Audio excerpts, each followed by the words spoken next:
नमस्कार, मैं हूं विकास सुखीजा और आप देख रहे हैं अब तक टाइम्स का स्पेशल प्रोग्राम चाय की चुस्की। बात करेंगे उसकी। दोस्तों, सेंचुरी लगने के बाद 100 एपिसोड कंप्लीट होने के बाद आज हम आपको दिखाने जा रहे हैं 101वां प्रोग्राम। और दोस्तों, अब जो सारे प्रोग्राम जितने भी चलेंगे, एक से बढ़कर एक प्रोग्राम आपको दिखाऊंगा और आपकी उम्मीदों पर ये सारे प्रोग्राम खरे उतरने वाले हैं।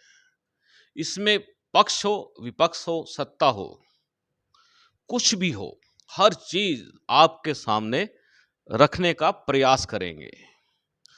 इसके अलावा आपको बताना चाहूंगा, मैं उन बच्चों के लिए भी खास तौर पर स्पेशल प्रोग्राम लेके आने वाला हूं, जिन बच्चों को अपने भविष्य को लेकर बड़ी चिंता रहती है। लेकिन आज आज के इस प्रोग्राम के अंदर आपको मैं एक ऐसी हस्ती से मिलाने जा रहा हूं जिनके कई नाम हैं।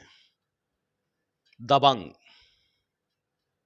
सिंगम, तोड़फोड़ अधिकारी, इस तरह के कई टाइटल्स मिल चुके हैं।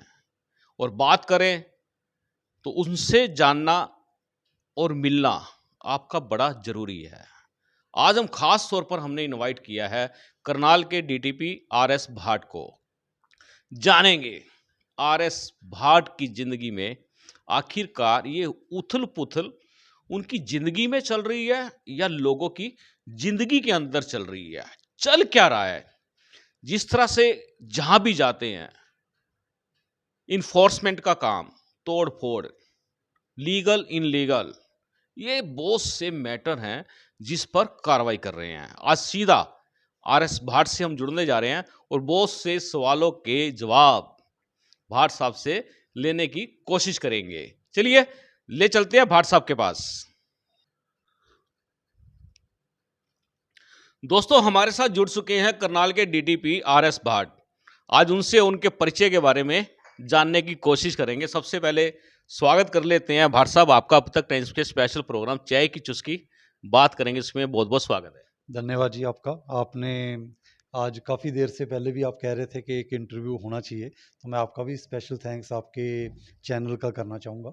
और ऑफिसर्स की या डिस्ट्रिक्ट एडमिनिस्ट्रेशन की आप आगे बात रखते हैं, इसके लिए मैं आपको बधाई दूंगा और आगे भी आप ऐसे काम करें, अच्छी लगे जी। भाट साहब, लोगों की बड़ी डिमांड थी, लोग हमें फोन करके कह रहे थे कि भाट साहब को चाय की चुस्की में ले आओ, चुस्कियां ले लो उनकी, थोड़ी थोड़ी सी मीठी मीठी सी चुस्कियां, खट्टी खट्टी सी चुस्कियां, चाय की चुस्कियां।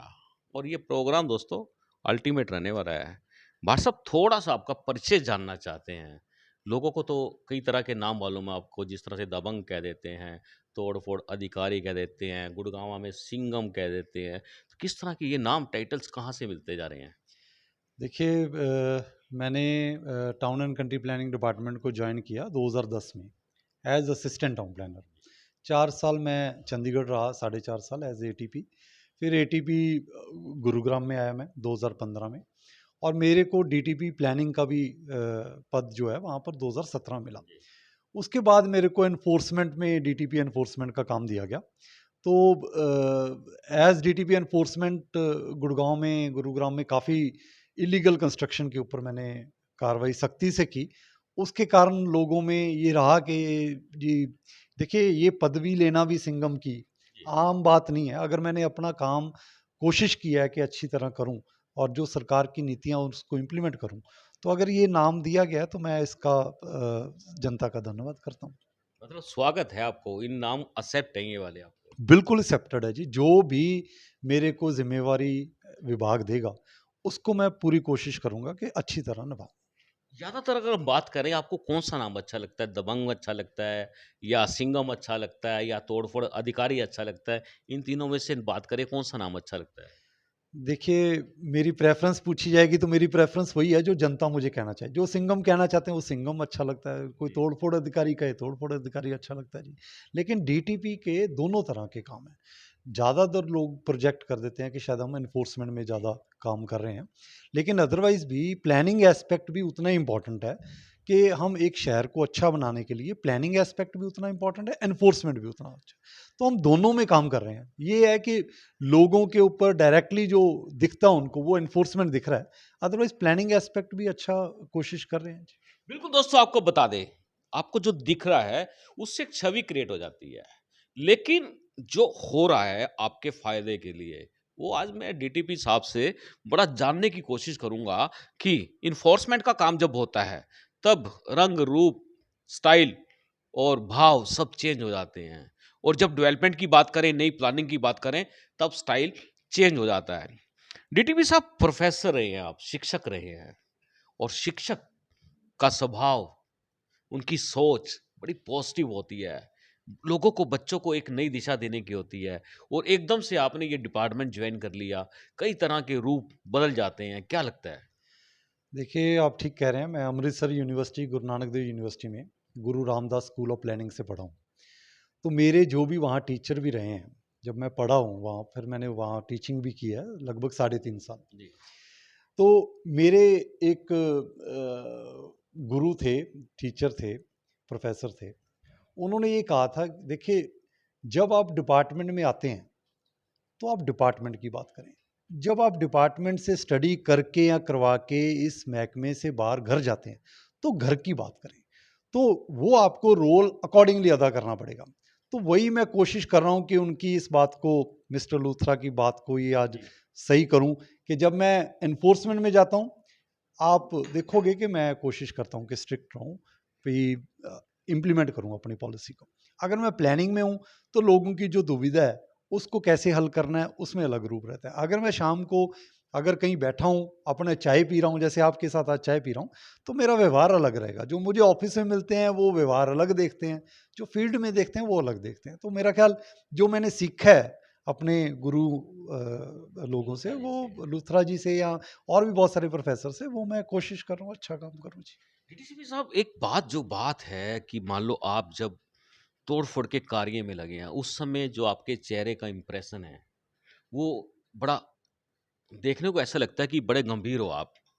और यदि अब जिस तरह से अब जो आपके चेहरे पे जो स्माइल है, खूबसूरती जो झलक रही है, ये बड़ा डिफरेंट है क्योंकि ऑफ़िस में बैठते हैं तो ऑफ़िस का काम हो जाता है और जब एनफोर्समेंट यानी कि कुछ तोड़-फोड़ करनी है, तब डिफरेंट हो जाता है। तो ये एकदम से रंग कैसे बदला जाता है? देखिए, ये रंग बदलना वो रंग बदलना नहीं है कि जो बंदा चेंज हो जाए। जी। ये रंग बदलना तो अच्छा है। अगर मैं एनफोर्समेंट में ही लाइट लूँगा, तो अपनी पॉलिसीज़ को स्ट्रिक्टली इम्प्लीमेंट नहीं कर पाऊँगा। आप देखिए कि अगर सरकार की एक पॉलिसी है कि जी अफोर्डेबल हाउसिंग की पॉलिसी है, दीनदयाल जन आवास योजना है। अगर वो कोई बंदा फ़ी एंड चार्जेस पे करके सीएलयू लाइसेंस लेके एक कॉलोनी काट रहा है और उसके बिल्कुल पैरेलल आप एक इल्लीगल कॉलोनी बना रहे हैं। गुरुग्राम में बहुत सारे एग्जाम्पल हैं कि कमर्शियल लाइसेंस कॉलोनी का चल नहीं रहा और इलीगल कॉलोनी का चल रहा है। तो ये अगर फिर सरकार की नीति को इम्प्लीमेंट करना है, तो इसमें बहुत सख्ती से काम करना पड़ेगा। और मेरी हमेशा ये रहती है स्टाफ के साथ भी कि फील्ड में जब मैं एनफोर्समेंट में हूँ, डेफिनेटली डिस्ट्रिक्ट एडमिनिस्ट्रेशन के साथ के बिना, पुलिस के साथ के बिना, सीनियर्स के साथ के बिना, director town and country planning के साथ के बिना, सरकार के साथ के बिना, आप डायरेक्टली इतनी स्ट्रांगली इम्प्लीमेंटेशन नहीं कर पाते। तो उनका भी मैं धन्यवाद करता हूँ कि अगर आज मुझे वर्ड सिंघम मिला है, तो मेरे को पुलिस फोर्स बहुत स्ट्रांग मिली है। उन्होंने मेरी पूरी सपोर्ट की है। कई जगह पर पथराव भी हुआ है मेरे पास, ये गुरुग्राम में। गुरुग्राम में हुआ था। तो पथराव भी हुए हैं, झगड़े भी हुए हैं, लेकिन जब आप एज़ ए कॉम्प्रिहेंसिव उस एफर्ट को शो करते हो, तो मेरा ख़्याल वो कहीं न कहीं अच्छा रहता है। तो ये रंग ज़रूरी है बदलना इस फ़ील्ड में। इसके बिना तो मेरे ख्याल से चलेगा नहीं क्योंकि काम ही ऐसा है। देखिए, बिल्कुल काम ये लोगों की भलाई के लिए। देखिए, आप कोई गरीब बंदा किसी भी इल्लीगल कॉलोनी में अपने 2-4 लाख रुपया की हार्ड अर्न्ड इन्वेस्टमेंट भी कर दे, तो उसका मकान तोड़ना बहुत दिक्कत रहती है। उसके लिए वो जमा पूँजी है उसकी। तो अभी जैसे एक गवर्नमेंट पॉलिसी लेकर आई है कि जी आप अवैध कॉलोनियों को भी नियमित करने की एक पॉलिसी आई है। तो भी उसको भी मैं कैंप लगा रहा हूँ, लोगों तक पहुँचा रहा हूँ कि जी आप इसमें अप्लाई करें। हेडक्वार्टर भी बहुत स्ट्रिक्ट है इसमें कि हमें कोई ना कोई लोगों की सुविधा के लिए कुछ करना चाहिए। और डेफ़िनिटली जैसे आप भी मुद्दे उठाते हो कि जी इनिशियल स्टेज पर कार्रवाई होनी चाहिए। होनी चाहिए। तो वही हमारा विपक्ष है कि जो जो भी कार्रवाई होएगी वो इनिशियल स्टेज पर होनी चाहिए। जो मकान बन रखे हैं वो नियमित कॉलोनी के प्रावधान में आएँगे तो उसमें अप्लाई करें, उस उनकी उतनी ही मदद की जाएगी। जी। डीटीपी साहब, आपने गुड़गांवा की बात छेड़ दी। छेड़नी मुझे चाहिए थी, छेड़ आपने दी। भाजपा के एमएलए उमेश अग्रवाल, उनकी आपने इल्लीगल कॉलोनी तोड़ दी, लिटिगेशन स्टार्ट हो गई। आपके खिलाफ कोर्ट ऑफ कंडक्ट भी डला हुआ है, कुछ मेरे को लगता है कुछ मामले भी चल रहे हैं, तो पंजा बड़ा टाइट कसा आपने। सरकार भी भाजपा की है और टारगेट पे भी भाजपा के एमएलए आ जाते हैं, तो कैसा उस समय स्थिति क्या रहती है, आपकी मानसिक स्थिति क्या होती है? देखिए ऐसे है कि जो भी इलीगल कंस्ट्रक्शन है, इलीगल कॉलोनी है, देखिए वो किसने काटी है, कैसे काटी है, वो अलग बात है। देखो हमने फील्ड पर जिसने भी वो कॉलोनी काटी है उसके ऊपर सख्ती से काम करने की कोशिश की है, और जैसे हर किसी के ऊपर बराबर की कार्रवाई करने की कोशिश की है। और कोई लिटिगेशन है, देखिए मैं तोड़-फोड़ करता हूँ, अभी भी मैंने करनाल में भी तोड़-फोड़ की है। बहुत सारे इमीडिएटली लोग ऑनरेबल कोर्ट में जाते हैं। देखिए कोर्ट में जाना हर किसी का अपना हक है, वो जा सकते हैं। मैं अपना पक्ष भी रखूँगा, डिपार्टमेंट का पक्ष रखूँगा, एज़ डीटीपी करनाल पक्ष रखूँगा। देखिए लिटिगेशंस डेफ़िनेटली, या किसी का ₹1 का नुकसान होता है तो वो सोचता है कि मेरे को इसकी भरपाई कैसी मर्ज़ी करी जाए। लेकिन हम इतनी सख्ती से कार्रवाई करेंगे कि अगर तोड़-फोड़ उनकी हुई है, गरीब लोगों को उन्होंने फँसाया है, तो रिकवरी भी उनसे करवाऊँगा। वो नोटिस भी उनको जाएगा। अगर मेरी जेसीबी चल रही है, उस जेसीबी का खर्चा भी उसी बंदे से लिया जाएगा जिसने ये अवैध कंस्ट्रक्शन की है। तो वो भी जल्द से जल्द नोटिसेस जारी की जाएँगे। वो नहीं देते तो उनके लैंड से रिकवर किया जाएगा। तो देखिए एनफोर्समेंट तो ऐसे सख्ती से रहेगी। लेकिन डेफ़िनेटली सख्ती उनके खिलाफ है जो इस धंधे में लगे हुए हैं। सख्ती उनके खिलाफ नहीं है जो गरीब बंदा उसमें मकान बना रहा है। उसके लिए जो भी, अभी मेरे पास 11-12 एप्लीकेशंस एज़ डीटीपी करनाल और निगम में भी मेरे पास चार्ज है, उसमें आ रखी हैं। तो कमिश्नर निगम जो हैं उन्होंने भी मुझे बोल रखा है कि इसको प्रायोरिटी पर किया जाए। Director town and country planning भी 2-3 दिन में हर मीटिंग लेते हैं। तो उसमें हम लोगों की बहुत ही सहूलियत करेंगे कि नियमित हो जाए, उसमें उनको सर्विसेज़ भी मिलेंगी और बहुत नॉमिनल रेट्स के ऊपर मिलेंगी। डीटीपी साहब, जिस तरह से आपका शिकंजा टाइट होता है, धमकियाँ आती हैं आपको? देखिए, अगर सिंघम का नाम है, तो धमकियाँ तो चलो जो भी अभी रिसेंटली भी कोई फ़ेसबुक पर डाला गया था। बट मेरे को, मैंने आपको जैसे शुरू में ही कहा कि डिस्ट्रिक्ट एडमिनिस्ट्रेशन का साथ जहाँ है, तो वहाँ एक ऑफ़िसर के लिए अच्छा काम करने के लिए मेरा ख़्याल कोई रुकावट नहीं बन पाएगा। रिसेंटली भी कोई इश्यू ऐसा आया तो मैंने एसपी साहब को भी रिक्वेस्ट की, डीसी साहब को भी की, एंड मतलब वो इन्वेस्टिगेट अकॉर्डिंगली कर रहे हैं। तो इन कामों से कोई, अगर हम यही काम डर के करेंगे, तो फिर तो एनफोर्समेंट कभी ज़िंदगी में नहीं होगी। तो हर किसी का अपना-अपना व्यवहार है। मैं कोशिश करूँगा आगे भी अच्छी काम करने की। आप खुद भी धमकी दे देते हैं। एक सुनने में मामला आया है, एक एडवोकेट गुड़गाँव की महिला है, उनको आपने धमकी दी थी। देखिए ऐसे है, धमकी मैं सिर्फ़ उन लोगों को देता हूँ मौके पर जो इल्लीगल कंस्ट्रक्शन करते हैं। अगर आपने कोई मुद्दा कोई एडवोकेट का उठाया तो आप देखो कि उसके बाद वो 20-25 दिन के बाद वो मामला इसलिए बंद हो गया क्योंकि वो गलत होंगे। कहीं न कहीं किसी की इन्वॉल्वमेंट होएगी। देखिए अगर आप एक अच्छे तरीके से सपोर्ट से, टाउन एंड कंट्री प्लानिंग विभाग हो, निगम हो, उनके सीनियर्स की सपोर्ट से आप एक अच्छे लाइन पर चलोगे, तो आपको दुविधा बहुत आएगी। लेकिन उन दुविधाओं से ही अगर आप पीछे हट गए, तो आप देखिए लकीर का फ़कीर तो मैं बनना नहीं चाहता। मेरे को जो काम दिया जाएगा, प्लानिंग का दिया जाएगा, प्लानिंग का अच्छा करूँगा, एनफोर्समेंट दिया जाएगा, एनफोर्समेंट अच्छा किया जाएगा। जो काम दिया जाएगा, वो धड़ल्ले से अच्छी तरह करूँगा, विदाउट एनी से हिच कि जी कोई मेरे को किस एंगल से कोशिश करता है कि जी इसको दबाव डालें, दबाव में मैं नहीं आने वाला। बिल्कुल दोस्तों, आपको जितना लग रहा है ये डीटीपी साहब जितने कठोर आपको दिख रहे हैं, आज बताएँगे ये नरम कितने हैं। क्योंकि जब किसी के जीवन में झाँका जाता है, तब तब बहुत सी सच्चाइयाँ सामने आ जाती हैं। डीटीपी साहब, आपने मुझे कहा था जब किसी गरीब का मकान तोड़ने की बारी आती है, आँखों में आँसू आ जाते हैं। देखिए ह्यूमन एंगल तो हमेशा रहता ही है, कोई भी ऑफिसर हो, उसमें ह्यूमन एंगल होना भी चाहिए। अगर ह्यूमन एंगल नहीं होगा, ठीक है, law prevails for everybody, but कहीं न कहीं ह्यूमन एंगल से हम कोशिश करते हैं। फिर एज़ डीटीपी करनाल हो या गुरुग्राम हो, तो मेरा ये भी फ़र्ज़ बनता है कि मैं ऊपर अपने सीनियर्स को अवगत कराऊँ कि जी हम किसी भी गरीब का या किसी का, जनता का पब्लिक इंटरेस्ट में हम क्या कर सकते हैं, वो भी एज़ डीटीपी हमें रिकमेंडेशन देनी चाहिए। और वो मैं कोशिश करता हूँ कि मैं दूँ, और मेरे सीनियर्स उसको एग्ज़ामिन करके प्रोटोकॉल ऑफ़िसर के थ्रू, मतलब जो भी है ऊपर सरकार के लेवल तक जाती हैं, और मेरा ख्याल सरकार उसके ऊपर बिल्कुल कई तरह के कदम उठाते भी हैं जो कि पब्लिक इंटरेस्ट में काम हो। तो डीडीपी से बात करें, जिस समय आपने करनाल का चार्ज लिया और आते ही धड़ाधड़ इनलीगल कॉलोनीज पर पंजा चलाना स्टार्ट किया और उसके बाद वो बंद हो गया।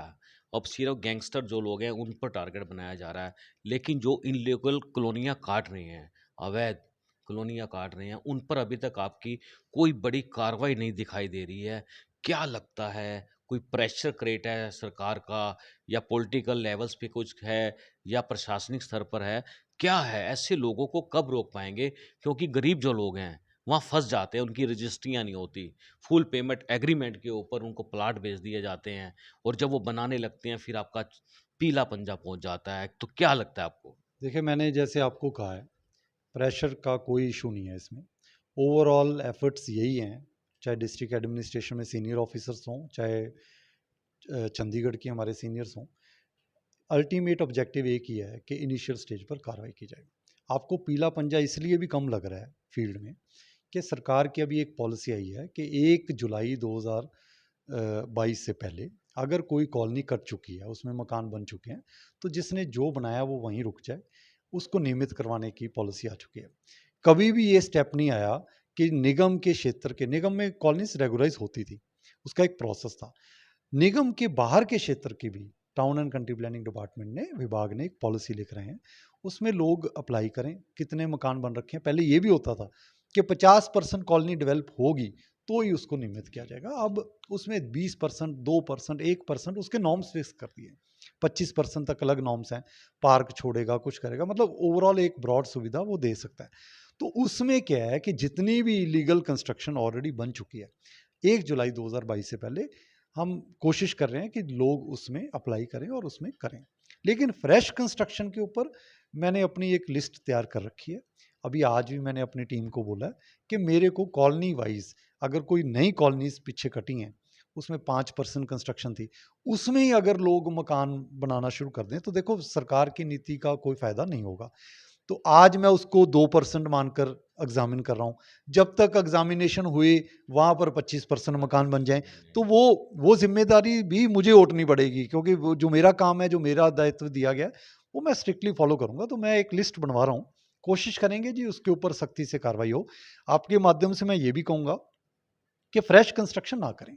देखिए, फ्रेश कंस्ट्रक्शन के ऊपर आपको पॉलिसी चाहिए थी, पॉलिसी आ गई। आपको अप्लाई करने के लिए बोला 6 महीने का टाइम दिया है, मैं कह रहा हूँ 1 महीने में अप्लाई करो। हमारे पास 11 एप्लीकेशंस आई हैं। 144 कॉलोनीज़ इल्लीगल हमने खुद आइडेंटिफ़ाई की थी। उसमें से अगर 11 एप्लीकेशंस आई हैं, तो इसका मतलब कहीं न कहीं 2 तरह के इश्यूज़ आ रहे हैं। या लोग डर रहे हैं अप्लाई करने में, या उनको समझ नहीं आ रही, या डेवलपर अप्लाई नहीं करना चाहता, उसको लगता है कि जी ऐसे ही चलेगा। तो डेवलपर को तो स्ट्रिक्टली मैं कहना चाहूँगा आपके माध्यम से कि जनता की सुविधा के लिए अगर उन्होंने लोगों को फँसा दिया है, ये मौका उनके लिए ठीक है कि जी आप उनकी भलाई के लिए इमीडिएटली अप्लाई कर दें। अदरवाइज़ सख्ती से कार्रवाई उनके ऊपर तो ज़रूर होगी। और हम ऐसे भी प्रावधान कोशिश कर रहे हैं कि कॉलोनी क्यों कटती है, वो रोकने के लिए हमें क्या-क्या एफर्ट्स करने चाहिए। अभी पीछे हेडक्वार्टर के लेवल पर भी एक मीटिंग हुई है। हम अपने बहुत स्ट्रॉन्ग स्टेप्स रखेंगे ताकि कॉलोनी जो काट रहा है ना, जो बिना सरकार की परमिशन, उसको सरकार से अपने आप को ऊपर समझ के सोचता है कि मैं कॉलोनी काट लूँगा, उसको रात को नींद नहीं आएगी, कॉलोनी नहीं काट पाएगा वो, ऐसे प्रावधान बनाएँगे। जी। लेकिन जो लोग काट चुके हैं अभी फ़िलहाल, तैयारी में है, रिबन कट चुके हैं, नक्शे बन चुके हैं, कमर्शियल भी कट चुके हैं, तो ये इन लोगों पे शिकंजा अब वो आपकी लिस्ट में है कसने वाले? देखिए, मैं अपनी लिस्ट डिस्क्लोज़ नहीं करता, सीधा पहुँचूँगा। जो रिबन आप कह रहे हो लोग काट रहे हैं, अगर मेरे पास भी ऐसी कोई कंप्लेंट्स आई हैं, तो फ्रेश कॉलोनी नहीं कटने दी जाएगी। ये बड़े स्ट्रिक्ट ऑर्डर्स हैं। फ्रेश कॉलोनीज़ के ऊपर हम बिल्कुल नहीं कटने देंगे जी उसको। कोई भी किसी भी तरह की कॉलोनी अगर कट रही है तो उसके ऊपर सख्ती से एक्शन होगा। जो कट चुकी हैं, जिनके नोटिसेस जा चुके थे, वो अपना प्रावधान में आएँ। अगर कोई नई कंस्ट्रक्शन करनी है, प्रावधान में आएँ, वो करेंगे हम जी उसको। तो डीटीपी साहब, बात करें कि जिस तरह से अब नगर निगम का चार्ज भी आपके पास है, तो वहाँ से आपके पास जो पावर्स है नगर निगम की, वो पूरी पावर आपके पास आ चुकी है, या कुछ उसमें कुछ अभी भी कमियाँ रहती हैं, क्योंकि इनलीगल्स जो कंस्ट्रक्शन चल रही हैं काफ़ी बड़ी मात्रा के अंदर, बड़े लेवल के ऊपर, बहुत बहुत दुकानें बनाई जा रही हैं। रेलवे रोड की बात करें तो स्टेशन के पास बहुत सारी दुकानें बना दी हैं, इंदर पैलेस है, वहाँ काट दिए हैं। उसके अलावा रेलवे रोड पर और भी बड़े-बड़े बिल्डिंग्स बन रही हैं, इल्लीगल कंस्ट्रक्शंस हो रही हैं, रामलीला ग्राउंड काटा जा रहा है, पूरा मॉडल टाउन। अगर हमने एक स्टोरी दिखाई थी कि मकान तो 500 गज का और 2000 गज का पार्क जो सड़क की जगह है, वो सब लोगों ने कब्जे कर लिए हैं। इस पर क्या रणनीति रहने वाली है? देखिए, निगम का चार्ज मुझे अभी दिया गया है और कमिश्नर साहब ने आगे पावर्स भी डेलीगेट कर रखी हैं। कुछ जॉइंट कमिश्नर साहब के लेवल पर है, एडिशनल कमिश्नर साहब के लेवल पर है, डिस्ट्रिक्ट म्युनिसिपल कमिश्नर के लेवल पर है, कुछ डीटीपी के लेवल पर है। बट डेफ़िनेटली मैं आपके थ्रू ये कहना चाहूँगा कि कमिश्नर निगम के बड़े क्लियर इंस्ट्रक्शंस हैं कि हमें जो है, जो भी ऐसी फ्रेश कंस्ट्रक्शन इल्लीगल हो रही है, हमें बिल्कुल काबू पर रखना है। और अगर करनाल को एक स्मार्ट सिटी डेवलप करना है, तो एनफोर्समेंट भी इसका इतना ही स्ट्रॉन्ग करना पड़ेगा हमें। जैसे आपने कुछ पॉइंट्स अभी बताए हैं कि यहाँ पर इंदर पैलेस है या रामलीला ग्राउंड पर भी कब्जे हो रहे हैं, तो मुझे आप कुछ समय दीजिए, तो इसके ऊपर भी जो भी सख्ती से कार्रवाई हो पाएगी। देखिए, जो तो निगम की ज़मीन के ऊपर कब्जा करने की सोच रहा है, वो तो हमारी प्राइम लैंड है। उसके ऊपर इनिशियल स्टेज पर ही हम रोकेंगे। अगर पुराने बहुत बन चुके हैं, रह रहे हैं लोग, उसके ऊपर सेपरेट देखते हैं क्या हो सकता है। लेकिन फ्रेश अगर कोई इलीगल कंस्ट्रक्शन निगम की ज़मीन के ऊपर करता है, तो उसके ऊपर बहुत सख्ती से कार्रवाई करेंगे। जी। डीटीपी साहब, जनता का बड़ा सवाल है। हमारे पास फ़ोन आते हैं लोगों के कि जब आपने चार्ज लिया था तो उससे पहले लगभग 140-41 कॉलोनियाँ कट चुकी थी और आपके आने के बाद कितनी कॉलोनियाँ अवैध कटी हैं? कुछ आपके पास जानकारी, आंकड़े हैं ये वाले? देखिए, ऐसे है, 144 कॉलोनीज़ ओवरऑल आइडेंटिफ़ाई की गई थी, जिसमें कॉलोनाइज़ेशन के पॉइंट ऑफ व्यू से कटी थी। एक है कि गाँव के आस-पास डेवलपमेंट आ जाए, उसको अभी हमने कॉलोनी की कैटेगरी में नहीं माना था। तो 144 कॉलोनीज़ ओवरऑल करनाल डिस्ट्रिक्ट में, ये एक लिस्ट ऑलरेडी प्रिपेयर्ड है। उसके बाद भी हमने कुछ ऐसी आइडेंटिफ़ाई की थी, पीछे आपको भी ध्यान होगा, 70-75 कॉलोनीज़ ऐसी थी, उसके अलावा? जो फ्रेश कंस्ट्रक्शन जिसमें चल रही थी। उन्हें उसमें 144 में भी इंक्लूडेड थी जी। कुछ।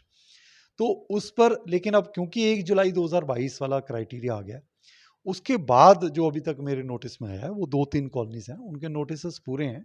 हम जल्द उनके ऊपर कार्रवाई करेंगे। देखिए, fresh construction, fresh colony as DTP Karnal जो है, वो जो हम कार्रवाई कर सकते हैं, वो करेंगे।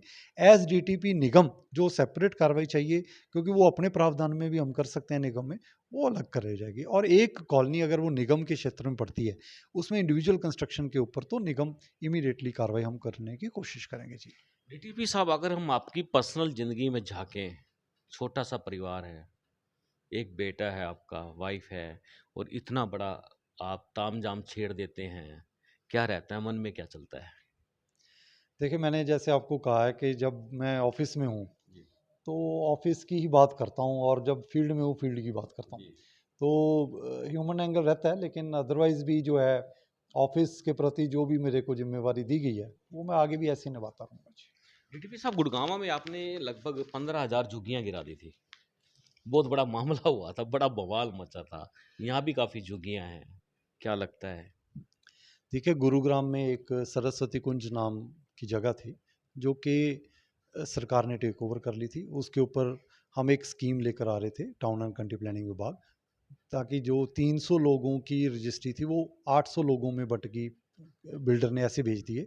तो सबको एडजस्ट करने के लिए एक स्कीम थी। उसी के ऊपर लोगों ने अपना अवैध धंधा चलाने की कोशिश की कि जी इनसे गुराई करो और यहाँ पर झुग्गियाँ डलवा दो। That was a commercial matter, जिस पर कि ऑनरेबल चीफ मिनिस्टर ने ग्रीवेंस कमेटी मीटिंग में भी कहा कि इन झुग्गियों को हटाना चाहिए। तो मैंने 3 दिन लगातार कोशिश करके उसको 15,000 झुग्गियों को हटाया। तो देखिए, एक है कि आप आज झुग्गी हटाओ, वो दोबारा लग जाती है। तो हमने कोशिश की कि जी वहाँ पर एक एजेंसी को भी हायर करके ये डिस्ट्रिक्ट एडमिनिस्ट्रेशन की तरफ से वहाँ लगाया गया कि झुग्गी ना बने। तो 15,000 झुग्गियाँ हमने लगभग 3 दिन में उसको तोड़-फोड़ की। और मतलब ये नहीं है कि लोगों का सामान निकलवा के तोड़वाई है, लेकिन वहाँ बसने ना दी जाए ऐसी कोशिश की है। करनाल में भी अगर ऐसे हमारे प्राइम लैंड के ऊपर अगर निगम के क्षेत्र में या जो हमारे गवर्नमेंट की लैंड है, निगम के अंडर आती है, अगर उस पर ऐसे कोई कब्जे प्रॉफिट मोटिव से किए हों, तो डेफ़िनेटली कमिश्नर साहब के साथ डिस्कस करके उसके ऊपर जो भी कार्रवाई हो सकती है। देखिए, प्राइम लैंड अगर आप चाहते हो कि करनाल में हॉस्पिटल चाहिए, अगर आप चाहते हो स्कूल चाहिए, कम्युनिटी सेंटर चाहिए, वो बनेगा कहाँ? तो वो प्राइम लैंड हमारी जो कॉरपोरेशन की लैंड होगी, तो उसी लैंड पर हम प्लानिंग करते हैं। या हम हुडा की लैंड पर प्लानिंग कर रहे हैं, एचएसवीपी की, या निगम की लैंड पर करेंगे। तो प्लानिंग एस्पेक्ट में अगर लोगों की सुविधा देने के लिए, वहाँ हॉस्पिटल देने के लिए अगर 1000 झुग्गी को हटाना पड़ेगा, तो बिल्कुल पीछे नहीं हटेंगे, हटाएँगे जी। डीटीपी साहब, ये जो हमारा प्रोग्राम है, अब तक टाइम्स का स्पेशल प्रोग्राम चाय की चुस्की, बात करेंगे इसकी, कैसा लगा? आपने देखे हैं कुछ एपिसोड?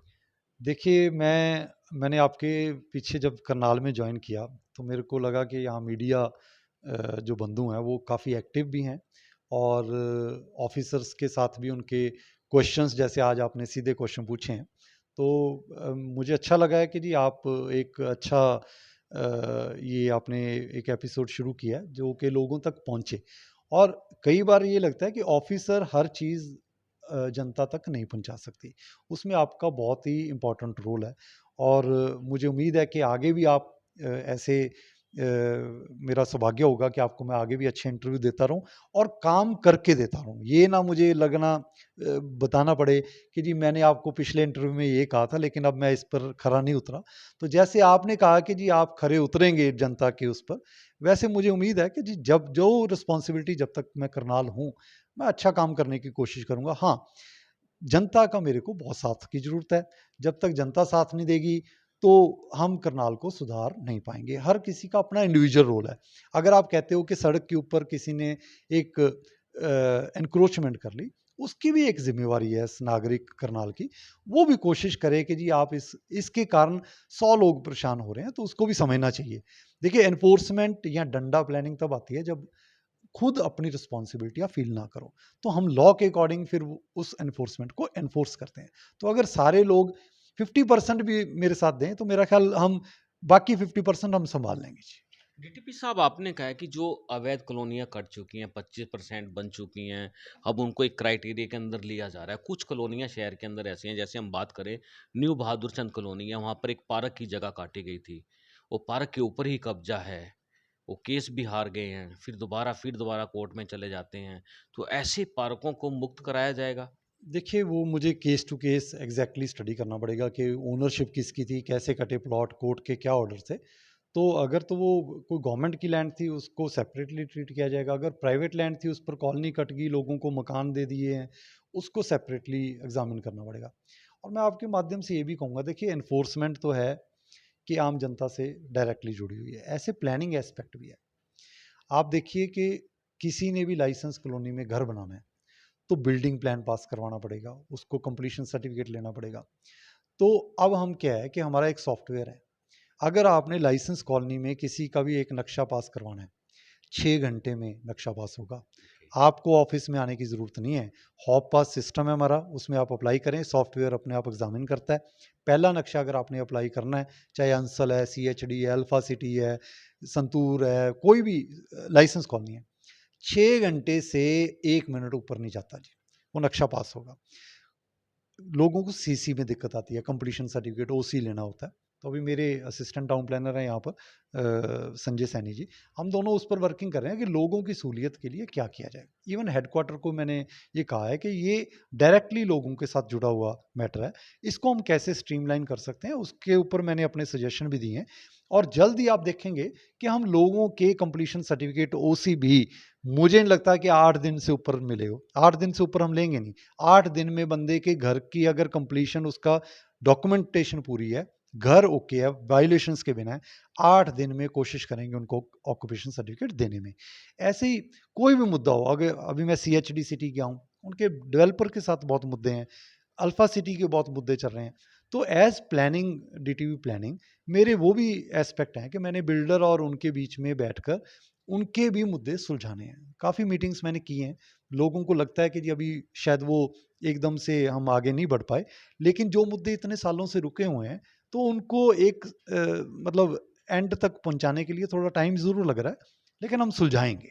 डीटीपी सब बात करें सीएडी सिटी की, जो सीएडी सिटी को लाइसेंस दिया गया हरियाणा सरकार द्वारा, अब उसके आसपास की ज़मीनों को लोगों ने खरीद लिया। किसी ने 3 एकड़, किसी ने 6 एकड़, किसी ने 5 एकड़, और वहाँ पर इल्लीगल तरीके से उस सीएजी सिटी के नाम से फ्लैट्स बनाने शुरू कर दिए। ऐसे लोगों पर शिकंजा कैसे कसा जाएगा?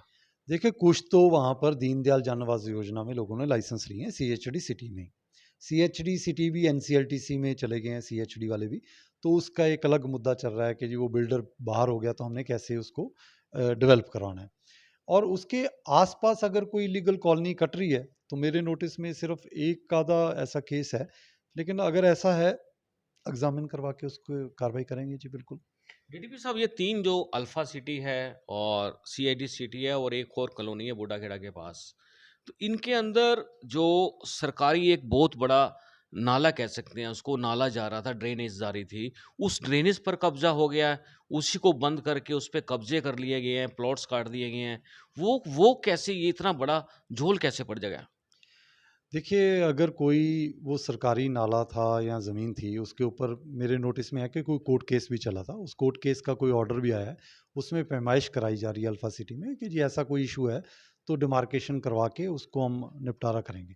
देखिए, कोई अगर आप किसी भी एक दायित्व को सँभालने के लिए बैठे हैं, उसमें आपको बहुत सारे इश्यूज़ आएँगे। तो ये जितने भी झोल हैं, उनको ठीक करने के लिए तो ऑफ़िसर को लगाया जाता है।